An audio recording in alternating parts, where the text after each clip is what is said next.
Wir sind hier heute in wunderschönen Innsbruck und treffen eine sehr inspirierende Person. David Kosche war 18 Jahre lang Assistenz für Menschen mit Behinderung, bis ihn vor 4 Jahren dann selber ein Schicksalsschlag ereilt hat. Seitdem sitzt er im Rollstuhl und hat die Perspektive wechseln müssen. Er arbeitet seitdem ehrenamtlich als sehr wichtiges Mitglied im Projekt Barrierefreie Wege und versucht, die Wege für jedermann und jede Frau zugänglich zu machen.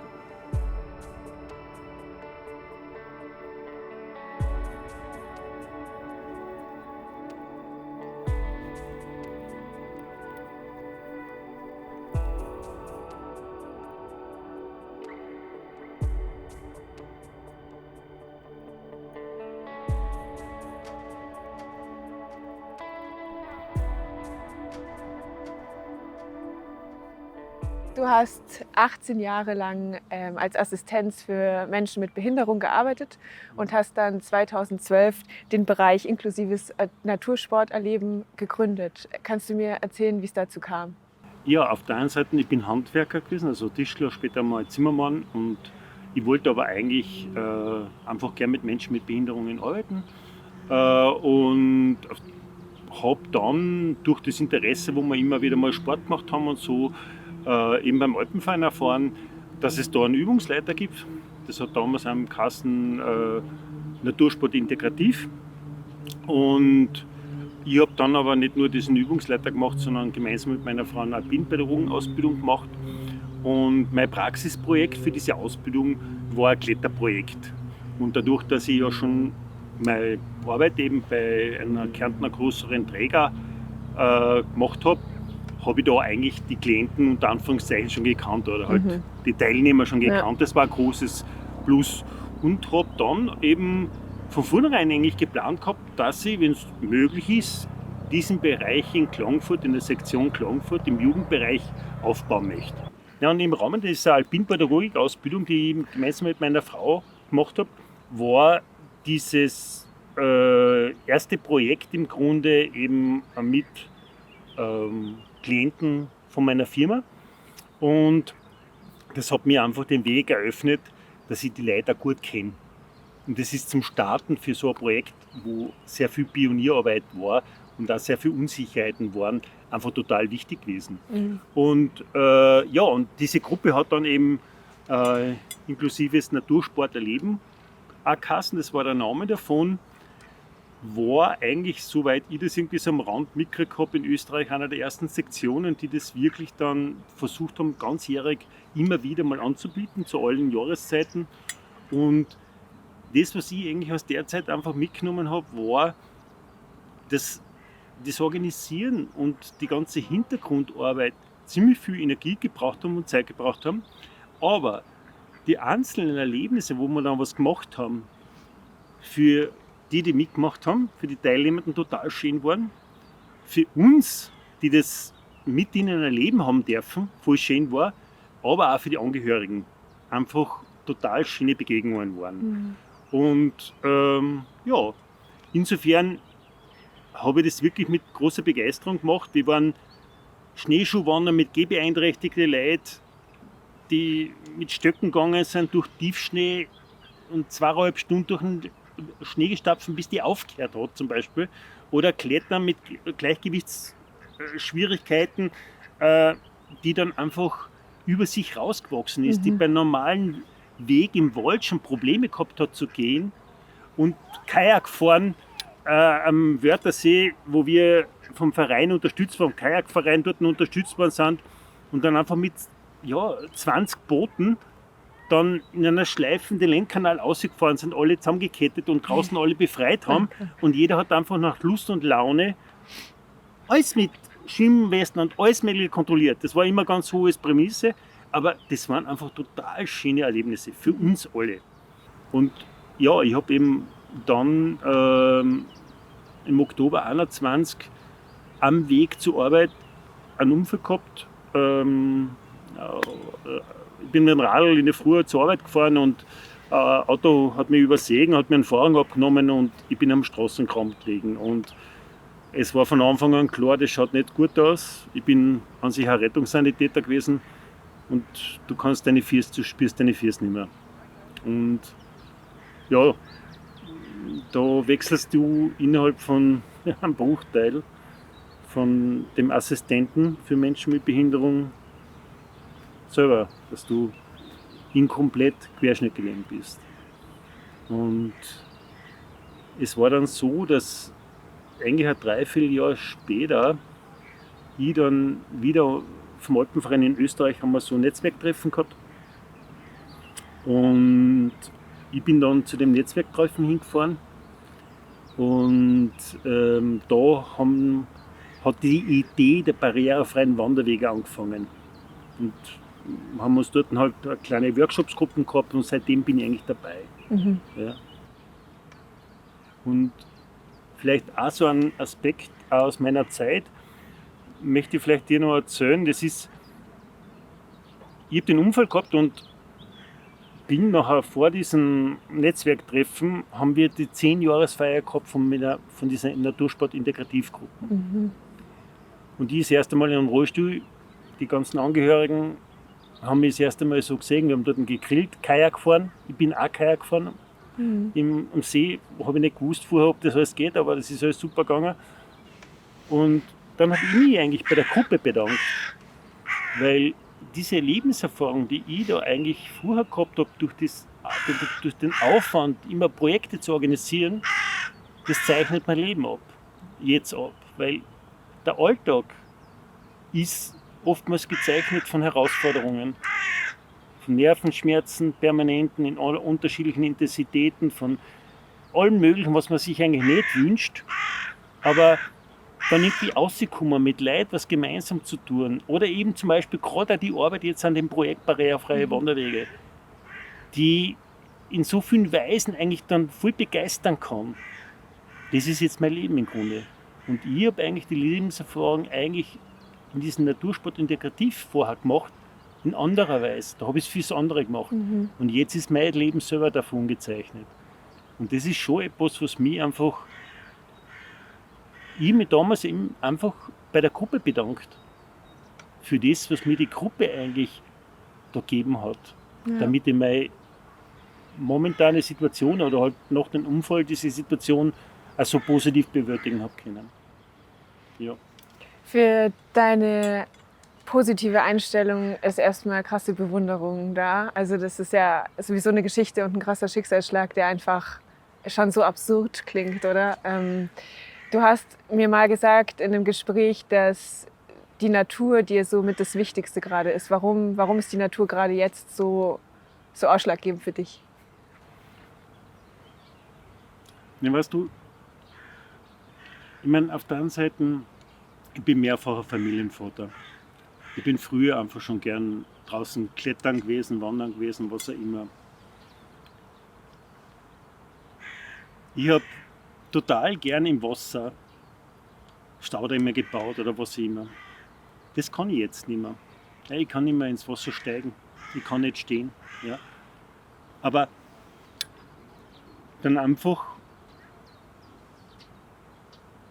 zu einem See hinzukommen, zu einem Wasserfall hinzukommen, zu einem Baum hinzukommen. Jetzt habe ich Zeit. Also ich bin jetzt im Grunde über relativ ein turbulentes oder recht ein buntes Leben geführt. Ja? Und sehr viel Engagement für andere und oftmals mich übersehen. Mein Leben hat mich irgendwie gebremst und jetzt bin ich damit konfrontiert, dass ich mich mit selber beschäftigen muss, aber auch diese Feinheiten, diese Kleinigkeiten einfach viel mehr genießen kann. Ob das jetzt der Löwenzahn ist, ob das jetzt der Veilchen ist, ob das jetzt Gänseblümchen ist oder was auch immer, oder die Vögel oder irgendwie jetzt im Frühling was austreibt. Wenn du mal ein Dreivierteljahr nur im Krankenhaus warst, Unfall, Reha und so weiter, und du da nur beim Fenster rausschaust, am Balkon, und dann alte Leute aus dem Wald spazieren siehst, im Frühling. Und früher habe ich halt im Frühling, im April, im März meine Schuhe weggeschmissen und bin quer durch den Wald gelaufen, als Begrüßung. Und dann druckst du die Tränen einfach raus, weil das dir so jetzt nicht mehr möglich ist. Und trotzdem habe ich auch viel Zeit geschenkt gekriegt. Und kann trotzdem, es ist ja echt abstrus im Grunde. Weißt du, ich bin Alpinpädagoge, ich habe vorher die Arbeit gemacht. Arbeitsmäßig bin ich drauf gekommen, wie schwierig es ist, mit Behinderten, mit Rollstuhlfahrern irgendwo auszukommen, dass du überall ein WC hast, dass du ein schönes Erlebnis hast, nicht nur in der Stadt anschauen oder was. Ja? Da habe ich schon kennengelernt. Aber jetzt ist es einfach so, ich genieße das und das gibt mir so viel Kraft. Und ich denke mir einfach, gerade Menschen, egal welche Behinderung, haben so oft Beschränkungen in ihrem Leben. Da draußen, da bin ich einfach da. Da sehe ich den Glanz in den aufsprießenden Blättern, den Wind, der dir durch die Haare fährt. Und du vergisst jetzt einmal all das, was Schmerzen sind oder was Schwierigkeiten sind. Du bist einfach da. Mhm. Und das dann noch mit Freunden oder allein oder durch das Engagement jetzt anderen auch zu ermöglichen, ich meine, was wüssten mehr? Mhm. Und das ist dann einfach diese Lebensqualität, die ich jetzt in anderer Form einfach da wieder finde. Und das ist dann schon auch etwas, ja, wo ich demutsvoll wäre, auch von meinem Leben, was da alles so passiert ist. Mhm. Weil es, ja, aber weißt, dann fragst du beim Bergwanderführerverein, habe ich angerufen und habe gesagt, ich bin der David Kosche, jetzt wie schaut denn das aus? Darf ich im Rollstuhl eine Gruppe führen? Mhm. Die Sekretärin hat mir gleich gesagt, wie bitte? Wie soll denn das gehen? Ja, und dann Ausbildungschef gleich weiter. Keinen Ausbildungschef gefragt. Rufst dort an, dann erzähle ich ihm das, was ich eigentlich vorhabe. Und dann sagt er, was, wie cool. Ich habe gerade vorher mit dem Tourismusverband in St. Veit geredet, die wollen da sowas machen oder interessieren sich dafür. Und es gehen dann einfach auch Tieren auf. Du musst manchmal einfach frech fragen. Ja. Und es ist wirklich momentan, finde ich schon auch, von den Rückmeldungen her, egal wo du dann anklopfst. Ja? Menschen sind bewegt irgendwo, wenn du irgendwie sagst, was da so ist. Aber ich habe mein Vater 3,5 Jahre selber gepflegt, bis er gestorben ist. Ich weiß, wie das ist, wenn du mit dem Rollator fährst. Dass du einen Oberschenkel-Halsbruch hast. Ja? Also du hast ja für alte Kinder. Ich bin mit Kinderwagen mit meinen Kindern gefahren. Oder habe sie umeinander getragen. Ich habe mit Kindern gearbeitet, die einfach nicht selbstständig so ohne weiteres gehen können. Oder auch im Rollstuhl zum Fahren waren. Wie das ist, wie die WCs klein sind. Und wenn du nicht nur in der Einkaufsmeile irgendwo shoppen gehen willst, sondern irgendwo mal rauskommen lässt und so. Ja. Was sind denn dann, also du hast jetzt schon ein paar Punkte genannt, aber was sind für dich so die Hauptschwierigkeiten, wenn du sagst, du möchtest jetzt einfach nur in die Natur und eben frei sein, du möchtest einfach die Blätter genießen und ja, vor was für Herausforderungen wirst du immer wieder gestellt? Ja, da fängt schon an, wo wohnst du? Kommst du aus deinem Haus gut raus? Oder musst du deinen ganzen Lebensinhalt umkrempeln, wenn es mal ist? Oder anpassen. Hast die finanziellen Möglichkeiten. Und. Das ist mal die erste Sache. Dann ist ja der Transport. Sei es, dass du in den Rollstuhl fährst, dass du einen entsprechenden hast für draußen, sei es öffentlichen Verkehr oder Individualverkehr. Da muss alles passen. Dann bin ich jetzt irgendwo, ja, ich kann nicht überall mehr aufs WC gehen. Ich komme nicht in jedes Geschäft rein, in jedes Gasthaus rein. Ein Tier in die falsche Richtung, wo ich draußen nicht vorbeifahren kann, ist schon schwer. Und trotzdem willst du nicht immer geholfen werden. Ich meine, ich lasse mir helfen. Oftmals sage ich, das schaffe ich schon. Aber danke für die Aufmerksamkeit. Also das Feedback. Nicht nur, aber ja, und in der Natur draußen, das ist ja nicht barrierefrei, seien wir ehrlich. Definition, 2 cm ist schon nicht barrierefrei. Jetzt, schau mal, ja. Oder Gatsch. Weißt du, wenn die Griffreisen nass werden? wie leicht du da durchtrast. Jetzt nur als Rollstuhl. Es gibt ja andere Behinderungen, ob es blind, ob du gehörlos bist oder was auch immer. Ja? So hat jeder seine Herausforderungen. Und so ist es einfach wirklich, es sind so viele Teile. Aber wenn dann ich Urlaub mache und wissen würde, ich bin jetzt da in Tirol, wo kann ich denn momentan von mir aus einen Spaziergang machen? Es geht ja nicht um Kilometer lang. Schon möglich. Mit einem Vorspann-Bike kannst du Kilometer fahren. Aber es gibt ja auch diese klaren Wege zum Fahren. Oder die Momente. Oder einfach Seele beruhigen. Ja, was auch immer. Und dann ist es cool, wenn ich irgendwo nachschauen kann. Und es gibt sie vereinzelt. Aber die Vernetzung, die ist in vielen Bereichen einfach nicht da. Und dann auch die Bereitschaft, dass sich Unverletzte oder wie eben Unbeeinträchtigte, und die gibt es ja fast gar nicht, wenn wir es ehrlich nehmen, dann auf das einlassen. Weil vielleicht auch eine kleine Episode aus meinem Leben. Ich bin in Lignano mal mit meinem Rollstuhl, also mit dem Rollstuhl von einem Menschen mit Behinderung umeinander gespielt. Auf die Hinterradl fahren und so. Und 30 Jahre später habe ich einen Unfall, komme das erste Mal in den Turnsaal vom Reha-Zentrum. Und ich habe gleich das abrufen können, ein paar Mal probiert und bin schon auf die Hinterradl gestanden. Und die haben gesagt, wie geht denn das jetzt? Ja. Und das sind auch diese Sachen, wo du Sensibilisierung machen kannst. Probiert das einmal. Ja. In der Schule, wurscht wo, Ja. als Challenge. Und so viel kannst du daran lernen. So können wir voneinander lernen. Der österreichische Alpenverein hat ja das Team Barrierefreie Wege ins Leben gerufen.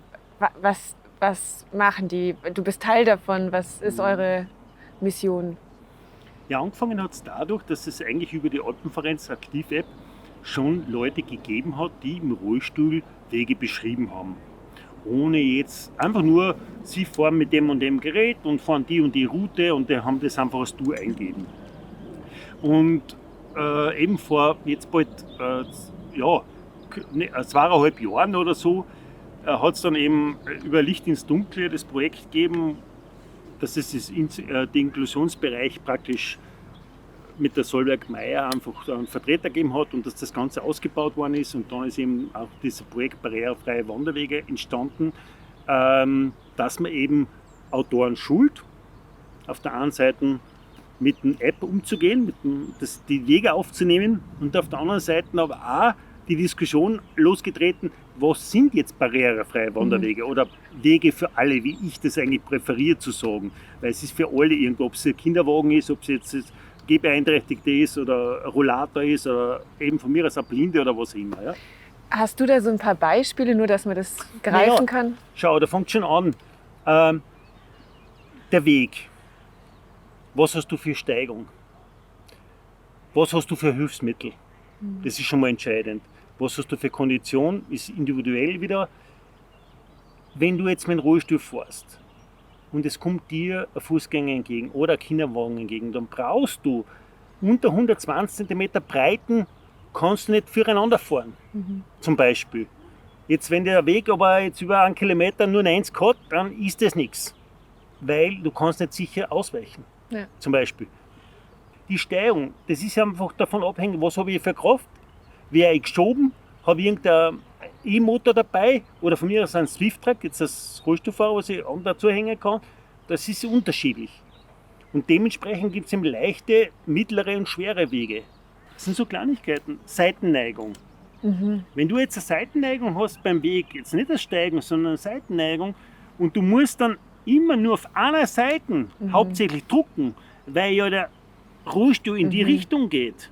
Wenn es da jetzt so runtergeht, jetzt grob gesagt, ja, dann hast du eine einseitige Belastung. Das fährst du keinen Kilometer.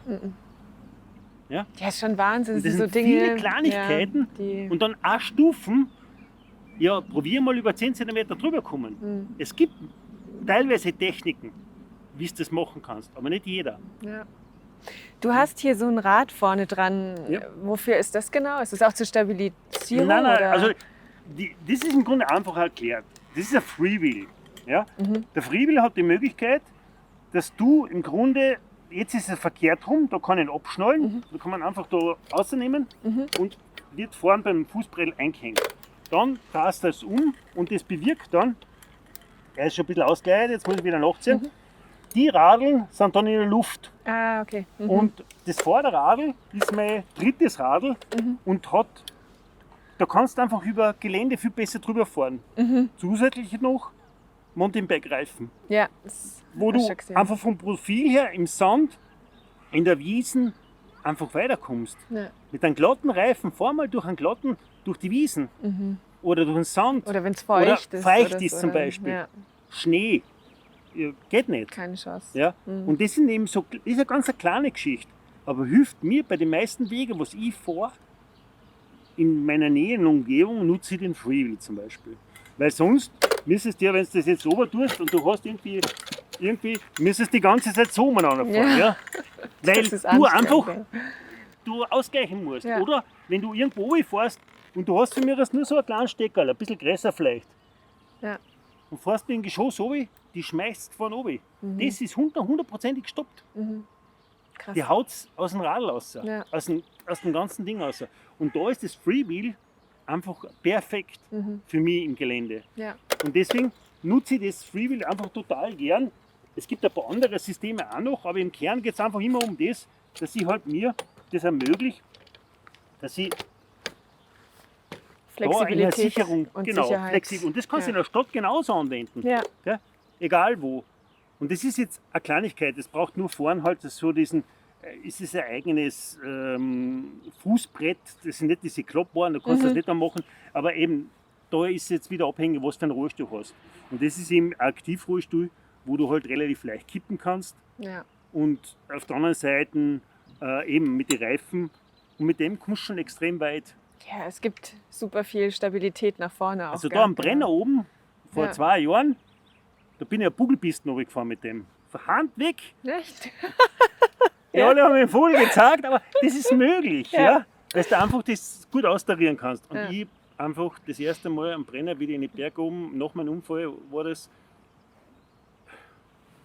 Gefühl. und das Gefühl. Und ich habe mir zwar das Bredel dann ramponiert, weil das Ganze nachher doch, das darf ich nicht gedacht war. Mein Orthopäde hat gesagt, was hast du da Angst, wer hat denn das schon hingemacht? Und ich gesagt, was ich gemacht habe, und dann habe ich gesagt, da Was wundert mich das wert, oder? nicht. Dafür ist es auch nicht gedacht, David.